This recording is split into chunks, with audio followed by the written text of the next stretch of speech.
Nasunog ang bahay. May bumabalik gabi-gabi. Sa Pototan, Iloilo, may lumang kwento tungkol kay Teniente Guimo. Isa siyang respetadong opisyal noon hanggang may natuklasan ang mga tao na hindi nila kayang kalimutan. Hanggang ngayon, may mga residente na nagsasabing hindi pa raw talaga natatapos ang kwento niya. Noong unang panahon, kilala si Teniente Guimo bilang mabait at matulungin.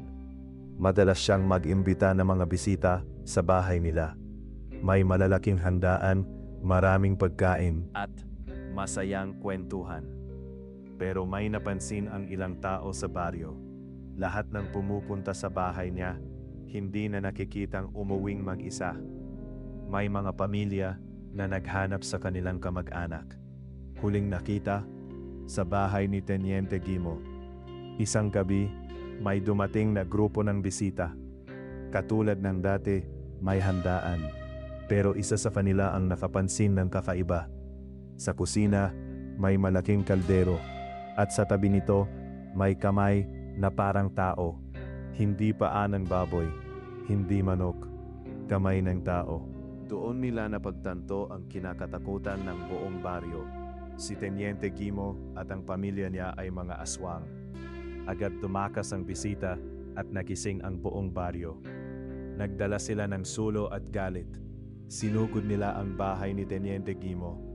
Sinasabing sinunog nila ang bahay kasama ang pamilya sa loob. Natapos ang gabi na may apoy, sigawan at isang pangakong hindi na mauulit ang nangyari. Akala ng lahat doon na natapos na ang bangungot. Pero ilang dekada matapos iyon, may mga nakitira malapit sa dating lugar ng bahay at may kakaibang nangyayari. Tuwing hating gabi, may kumakatok daw sa mga bahay. 3 beses. Tok, tok, tok. Kapag sinilip mo sa bintana, may lalaking nakatayo sa dilim, nakasuot ng lumang barong. At kapag binuksan mo ang ilaw, wala ng tao. May isang matandang residente ang nagsabi, pareho raw ang mukha ng lalaking iyon sa lumang larawan ni Teniente Guimo.